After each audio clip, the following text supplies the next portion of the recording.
अब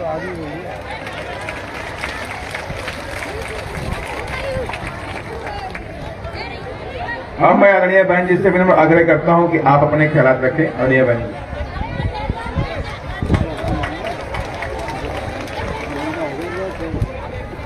अब मैं पुनः आग्रह करता हूं माननीय बहन जी अपने ख्यालात रखें। माननीय बहन जी,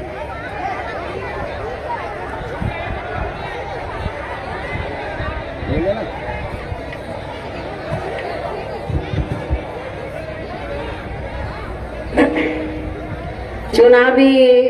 जनसभा में इकट्ठा हुए बीएसपी के सभी छोटे बड़े पदाधिकारी एवं कार्यकर्तागण, आज आप लोग यहाँ अपने राजस्थान प्रदेश में विधानसभा के लिए हो रहे आम चुनाव में अपनी पार्टी के उम्मीदवारों के समर्थन में मुझे सुनने के लिए यहाँ इकट्ठा हुए हैं, तो उसके लिए मैं आप सभी लोगों का हार्दिक दिल से आभार प्रकट करती हूँ। और अब मैं सबसे पहले अपनी पार्टी के संबंध में ये कहना चाहूंगी कि हमारी पार्टी ये चुनाव आपके राजस्थान प्रदेश की अधिकांश विधानसभा की सीटों पर अकेले अपने बलबूते पर ही पूरी तैयारी व दमदारी के साथ लड़ रही है। अर्थात हमारी पार्टी ने इस चुनाव में यहाँ किसी भी पार्टी के साथ किसी भी प्रकार का कोई चुनावी समझौता आदि नहीं किया है। इसके साथ ही हमने बीएसपी से जुड़ने की तादाद को ध्यान में रखकर फिर उसी अनुपात में ही यहाँ सर्व समाज के लोगों को टिकट भी दिए हैं। लेकिन अब मैं इस हो रहे विधानसभा चुनाव में आप लोगों का ध्यान अपनी पार्टी बीएसपी को कामयाब बनाने के लिए कुछ जरूरी बातों की तरफ दिलाना चाहती हूँ। और इस संबंध में सबसे पहले मैं आप लोगों को ये कहना चाहूंगी कि अपने देश को आजाद हुए व भारतीय संविधान को भी लागू हुए अब वर्षों बीत चुके हैं, और इस लंबी अवधि में केंद्र में आपके प्रदेश में भी यह विभिन्न विरोधी पार्टियों की सरकारें रही हैं। लेकिन दुख की बात यह है, सोचने की बात यह है कि इस दौरान यहाँ सभी विरोधी पार्टियों की रही सरकारों में आपके प्रदेश सहित पूरे देश में भी सर्व समाज में से विशेषकर दलितों, आदिवासियों, पिछड़े वर्गों, मुस्लिम व अन्य धार्मिक अल्पसंख्यकों के साथ साथ गरीबों, किसानों, मजदूरों, व्यापारियों एवं अन्य मेहनतकश लोगों का भी पूर्ण रूप से विकास व उत्थान आदि नहीं हो सका है, जिनकी सरकारों की नीतियों व कार्यशैली को अब इन्हें और ज्यादा आजमाने की जरूरत नहीं है। और इस मामले में मैं खासकर दलितों, आदिवासियों व अन्य पिछड़े वर्गों के लोगों को ये भी बताना जरूरी समझती हूँ कि इन्हें परम पूज्य बाबा साहब डॉक्टर भीमराव अम्बेडकर के कड़े संघर्ष एवं अथक प्रयासों से भारतीय संविधान के तहत मिले कानूनी अधिकारों में से खासकर सरकारी नौकरियों में जो आरक्षण की सुविधा मिली है, तो उसे भी यहाँ शुरू से ही इन वर्गों के प्रति हीन व जातिवादी मानसिकता रखने वाली सभी विरोधी पार्टियों की रही सरकारें प्रभावहीन बनाने में तथा इसे धीरे धीरे खत्म करने की भी पूरी कोशिश में लगी हुई है। यही मुख्य वजह है कि देश में आजादी के बाद व शुरू में केंद्र में अधिकांश राज्यों में भी काफी लंबे समय तक सत्ता में आसीन रही कांग्रेस पार्टी ने और अब पिछले कुछ वर्षों से केंद्र एवं काफी राज्यों में भी बीजेपी व अन्य विरोधी पार्टियों की भी रही सरकारों ने इनका यह आरक्षण का कोटा अभी तक भी पूरा नहीं किया है। पदोन्नति में आरक्षण को तो इन्होंने मान्य कोर्ट की आड़ में काफी हद तक खत्म ही कर दिया है। और जब इस मामले को पार्लियामेंट में हमारी पार्टी ने उठाया और मैं उस समय खुद मेंबर पार्लियामेंट थी, और केंद्र में कांग्रेस पार्टी पावर में थी, तो हमने केंद्र में कांग्रेस पार्टी की सरकार को ये कहा कि पदोन्नति में जो आरक्षण है SC/ST के कर्मचारियों का, ये मान्य कोर्ट के फैसले की वजह से काफी हद तक ये निष्प्रभावी बन गया है, प्रभावहीन बन गया है और ये खत्म सा हो गया है। इसलिए आपको इस मामले में कोई संशोधन लाना चाहिए ताकि पूर्व की तरह जो पदोन्नति में आरक्षण इनको मिल रहा था वो मिलता रहे। लेकिन कांग्रेस पार्टी जो दलितों और आदिवासियों के हितों के बारे में बहुत लंबी चौड़ी बातें करती है, लेकिन दुख की बात यह है उसी कांग्रेस पार्टी ने इस मामले में तो वो बिल तो ले आए, लेकिन बीजेपी के साथ मिलकर इस संशोधन बिल को पास नहीं होने दिया और ये पदोन्नति में जो आरक्षण का मामला ये लटका का लटका रह गया और इसका लाभ SC/ST वर्गों के कर्मचारियों को अभी तक भी पूरा नहीं मिल रहा है। इसमें ऐसी शर्तें, ऐसी कंडीशंस डाल दी गई हैं जिसकी वजह से तो ये अब ना के बराबर SC/ST वर्गों के कर्मचारियों को इसका लाभ मिल रहा है और इस मामले में लगभग यही खराब स्थिति हमें यहाँ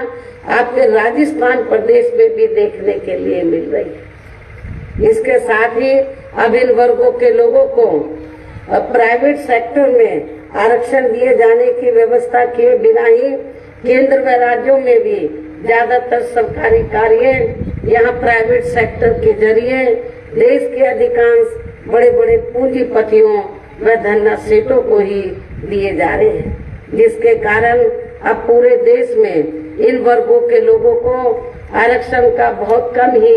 लाभ मिल पा रहा है और इससे अब पूरे देश में दलितों व आदिवासियों के साथ साथ अन्य पिछड़े वर्गों को भी काफी ज्यादा नुकसान पहुंच रहा है। जबकि अन्य पिछड़े वर्गों के लोगों को ये भी मालूम होना चाहिए कि इन्हें मंडल कमीशन की रिपोर्ट के तहत आरक्षण की ये सुविधा केंद्र में कांग्रेस पार्टी की रही सरकार में नहीं मिली है, बल्कि BSP के कड़े संघर्ष एवं अथक प्रयासों से ही केंद्र में रही श्री BP सिंह की सरकार में इन्हें ये सुविधा मिली है, जिसका अब यहाँ जातिवादी विरोधी पार्टियों की सरकारें इन्हें पूरा लाभ नहीं दे पा रही हैं। इसके साथ ही श्री BP सिंह की सरकार में ही इन वर्गों के मसीहा परम पूज्य बाबा साहब डॉक्टर भीमराव अम्बेडकर को भी यहाँ भारत रत्न की उपाधि से सम्मानित किया गया है, जिसके लिए वो हर प्रकार से पात्र भी थे, जो बहुत पहले ही इनको ये सम्मान कांग्रेस पार्टी की हुकूमत में मिल जाना चाहिए था। लेकिन कांग्रेस पार्टी ने ये उपाधि बाबा साहब को नहीं दी, जिसके लिए मैं आप लोगों से, खास तौर से बाबा साहब के अनुयायियों से ये कहना चाहूंगी कि ऐसी कांग्रेस पार्टी को आप वोट देना पसंद करेंगे? मैं समझती हूँ आप बिल्कुल नहीं देंगे। इससे इन वर्गों के प्रति इस पार्टी की यानी कि कांग्रेस पार्टी श्री राम जी के देहांत होने पर केंद्र में रही इसी कांग्रेस पार्टी की सरकार ने इनके आदर सम्मान में एक दिन का भी राष्ट्रीय शोक घोषित नहीं किया था। यहाँ मैं इन वर्गों के मामले में ये भी कहना चाहूंगी, केंद्र द्वारा अभी हाल ही में देश की लोकसभा व राज्य विधानसभाओं में महिलाओं को जो 33% आरक्षण देने की व्यवस्था की गई है, तो उसमें SC/ST व OBC वर्गों की महिलाओं को अलग से कुछ भी आरक्षण नहीं दिया गया है। इतना ही नहीं, बल्कि इन वर्गों के लोगों को जुर्म जाति से निजात दिलाने के लिए जो भी अनेकों नियम व कानून आदि बने हैं, तो उन पर भी केंद्र व अधिकांश राज्यों की सरकारें सही से अमल नहीं कर पा रही हैं, जिससे अब यहाँ खासकर दलितों व आदिवासियों के ऊपर शोषण करने वाले लोगों का, अति पिछड़े वर्गों के ऊपर भी शोषण करने वाले लोगों का मनोबल और भी ज्यादा बढ़ रहा है। और ये सब हमें यहाँ आपके राजस्थान प्रदेश में भी काफी कुछ देखने के लिए मिल रहा है। इसी प्रकार हमें पूरे देश में मुस्लिम व अन्य धार्मिक अल्पसंख्यक समाज के लोगों की भी हालत कोई खास अच्छी नजर नहीं आती है। इसके साथ साथ अपर कास्ट समाज में से खासकर गरीब लोगों की भी आर्थिक स्थिति अभी भी पूरे देश में यह काफी ज्यादा खराब व दयनीय ही बनी हुई है। इसके अलावा आपके प्रदेश सहित पूरे देश में सर्व समाज में से यहाँ गरीब, मजदूर, किसान, कर्मचारी, छोटा व्यापारी एवं अन्य मेहनतकश लोग भी अपनी विभिन्न समस्याओं को लेकर अभी भी हमें काफी ज्यादा दुखी व परेशान ही नजर आते हैं। और इनमें से किसान वर्ग तो केंद्र की वर्तमान भाजपा सरकार द्वारा बनाई गई गलत नीतियों के कारण काफी ज्यादा परेशान व आंदोलित भी रहा है। लेकिन इन सब की मुख्य वजह हमारी पार्टी केंद्र व आपके प्रदेश में भी यहाँ अब तक रही सभी विरोधी पार्टियों की सरकारों की जातिवादी, पूंजीवादी व संकीर्ण मानसिकता के तहत बनाई गई उनकी गलत नीतियों एवं गलत कार्य प्रणाली को ही काफी हद तक जिम्मेवार मानकर चलती है। और इस मामले में खासकर इनकी गलत आर्थिक नीतियों की वजह से ही आए दिन यहाँ पूरे देश में गरीबी, बेरोजगारी व महंगाई आदि भी काफी ज्यादा बढ़ रही है। हालांकि इस मामले में शुरू से ही हमारी पार्टी केंद्र व राज्य सरकारों से भी हर स्तर पर ऐसी नीति अपनाने की लगातार ये मांग करती आ रही है कि देश में कुछ गिने चुने पूंजीपतियों व धन्ना सेठों का विकास होने की बजाय बल्कि यहाँ गरीब व आम लोगों का ही विकास होना चाहिए। तभी फिर सही मायने में यहाँ की गरीब आम जनता अपनी गरीबी, बेरोजगारी, महंगाई व अन्य और भी समस्याओं से काफी हद तक छुटकारा पा सकती है। इसके साथ साथ अपने देश में भ्रष्टाचार भी हर स्तर पर काफी ज्यादा बढ़ रहा है, जिससे आपका खुद का अपना राजस्थान प्रदेश भी अछूता नहीं रहा है। और इन सब के लिए हमारी पार्टी आजादी के बाद से लेकर अभी तक केंद्र व देश के अधिकांश राज्यों में तथा आपके खुद के अपने प्रदेश में भी ज्यादातर सत्ता यहाँ गलत पार्टियों में से खासकर कांग्रेस, बीजेपी व इनकी सहयोगी पार्टियों के हाथों में ही आने को मानकर चलती है। और इन सभी विरोधी पार्टियों को हमारी पार्टी इसलिए भी जिम्मेवार मानकर चलती है क्योंकि आजादी के बाद से लेकर अभी तक लगभग ये सभी विरोधी पार्टियां केंद्र व देश के अधिकांश राज्यों में भी ज्यादातर यहाँ बड़े बड़े पूंजीपतियों व धन्ना सेठों की आर्थिक मदद से ही सत्ता में आती रही है। और सत्ता में आ जाने के बाद फिर ये पार्टियां अधिकतर मामलों में अपनी आर्थिक एवं अन्य सभी नीतियां या आम जनता की समस्याओं को दूर करने के हिसाब से तैयार नहीं करती हैं, बल्कि देश के उन बड़े बड़े पूंजीपतियों व धन्ना सेठों को ही फायदा पहुंचाने के हिसाब से अपनी अधिकांश नीतियां तैयार करती हैं, जिनके धन व बल से चुनाव लड़कर ज्यादातर ये पार्टियां केंद्र व आपके राज्य सहित देश के अन्य राज्यों में भी अभी तक यहाँ सत्ता में आती रही है, जिसके कारण ही अब पूरे देश में व आपके खुद के अपने प्रदेश में भी अभी भी हमें यहाँ सर्व समाज के लोग अधिकांश मामलों में अपनी विभिन्न समस्याओं को लेकर काफी ज्यादा दुखी व परेशान ही नजर आते हैं। जबकि पूरे देश में बीएसपी ही अकेली एक ऐसी पार्टी है जो विरोधी पार्टियों की तरह देश के बड़े बड़े पूंजीपतियों व धन्ना सेठों की आर्थिक मदद से नहीं बल्कि अपनी पार्टी के ही आम कार्यकर्ताओं की आर्थिक मदद से चुनाव लड़कर यहाँ केंद्र व राज्यों की सत्ता में आना चाहती है, ताकि हमारी पार्टी सत्ता में आने के बाद फिर बिना किसी दबाव के व आजाद होकर सर्व समाज के लोगों की सभी समस्याओं का समाधान करके उन्हें हर मामले में व हर स्तर पर यहाँ खुशहाल बना सके। और इसी आधार पर चलकर ही आबादी के हिसाब से देश के सबसे बड़े प्रदेश उत्तर प्रदेश में 4 बार हमारी पार्टी ने अपने नेतृत्व में वहाँ सरकार भी बनाई है और हमने अपनी सभी चारों रही सरकारों में अपनी पार्टी की विचारधारा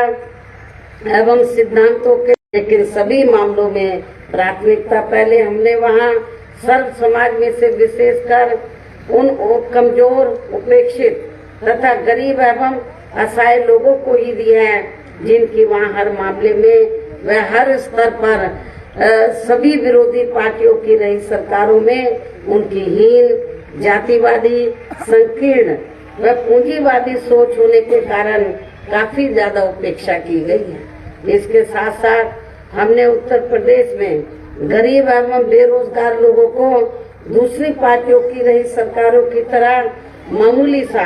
बेरोजगारी भत्ता न देकर उन्हें बड़ी तादाद वहाँ लाखों गरीब लोगों को फायदा पहुँचा है। गरीब आवासहीनों को सरकारी खर्चे से उनके पक्के मकान भी बना कर दिए। ऐसे अनेकों जनहित के फैसले लिए। इसके अलावा हमारी पार्टी के रही सरकार ने वहाँ विभिन्न क्षेत्रों में लगे लोगों के साथ साथ छात्रों, युवाओं, महिलाओं व बुजुर्गों आदि के हितों में भी अनेकों महत्वपूर्ण व ऐतिहासिक कार्य किए हैं, जिनसे उन्हें काफी ज्यादा लाभ पहुंचा है। साथ ही हमने उत्तर प्रदेश में सर्व समाज के लोगों के ऊपर किसी भी प्रकार की कोई जुर्म, जाति आदि भी नहीं होने दी है। इतना ही नहीं बल्कि हमारी पार्टी की रही सरकार ने यहाँ अपने देश में दलित एवं अन्य पिछड़े वर्गों में समय समय पर जन्मे हमारे महान संतों, गुरुओं व महापुरुषों में भी खासकर महात्मा ज्योतिराव फूले, छत्रपति शाहू जी महाराज, श्री नारायण गुरु, बाबा साहब डॉक्टर भीमराव अम्बेडकर एवं मान्यवर श्री कांशीराम जी आदि को भी विभिन्न रूपों में पहली बार वहाँ पूरा आदर सम्मान दिया है, जिन्हें विरोधी पार्टियों के लोग अभी तक भी आसानी से बचा नहीं पा रहे हैं। इस प्रकार से उत्तर प्रदेश में हमारी पार्टी ने अपने सभी चारों रहे शासन काल के दौरान वहाँ हर मामले में व हर स्तर पर सर्व समाज के लोगों को काफी बेहतरीन सरकार दी है। और यदि आप लोग भी यहाँ अपने प्रदेश में आम जनहित के व खासकर कमजोर एवं उपेक्षित वर्गों के हितों में ऐसे ही कार्य करना चाहते हैं, साथ ही यहाँ आपके प्रदेश की जनहित से जुड़ी जो भी यहाँ स्थानीय समस्याएं हैं तो उन्हें भी दूर करना चाहते हैं, तो फिर आप लोगों को भी उत्तर प्रदेश की तरह ही अपने राजस्थान प्रदेश में भी अपनी पार्टी को हर मामले में मजबूत बना के यहाँ अपनी खुद की सर्वजन हिताय व सर्वजन सुखाय की नीतियों पर आधारित सरकार बनानी होगी, जिसके लिए अब आप लोगों को यहाँ अपने राजस्थान प्रदेश में विधानसभा के लिए हो रहे आम चुनाव में अपनी पार्टी का बेहतर रिजल्ट लाना होगा। और इसके लिए अब आप लोगों को वोट पड़ने तक यहाँ सभी विरोधी पार्टियों के खासकर सत्ताधारी पार्टी के भी साम, दाम, दंड भेद आदि अनेकों हथकंडों से भी जरूर सावधान रहना है। इतना ही नहीं बल्कि आप लोगों को विरोधी पार्टियों के जारी किए गए उनके हवाई व प्रलोभन भरे चुनावी घोषणा पत्रों आदि के बहकावे में तो कतई भी नहीं आना है, जिन्हें ये पार्टियां सत्ता में आने के बाद अधिकांश अमल में नहीं लाती हैं, जिस पर से अब जनता का काफी हद तक विश्वास ही उठ गया है। इसलिए हमारी पार्टी किसी भी चुनाव में अपना कोई भी चुनावी घोषणा पत्र आदि जारी नहीं करती है। वैसे भी हमारी पार्टी कहने में बहुत कम बल्कि कार्य करके दिखाने में ही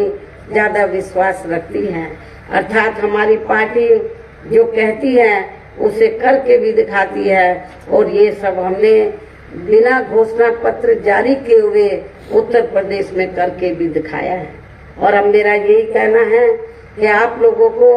अपने खुद के वे अपने प्रदेश के भी हित में यहाँ अपनी पार्टी बीएसपी की ही सरकार बनाना बहुत जरूरी है। तभी फिर यहाँ आपके प्रदेश में परम पूज्य बाबा साहब डॉक्टर भीमराव अंबेडकर एवं मान्यवर श्री कांशीराम जी आदि का भी अधूरा रहा सपना जरूर साकार हो सकता है। तो जिसे भी खास ध्यान में रखकर अब आप लोगों को यहाँ अपने प्रदेश में विधानसभा का आम चुनाव लड़े और आपके क्षेत्र में विधानसभा का आम चुनाव लड़े अपनी पार्टी के उम्मीदवारों को बीएसपी का जो चुनाव चिन्ह हाथी है, हाथी चुनाव चिन्ह के सामने वाले बटन को दबा के इनको जरूर कामयाब बनाना है। इस पुरजोर अपील के साथ ही अब मैं अपनी बात यही समाप्त करती हूँ। जय भीम, जय भारत।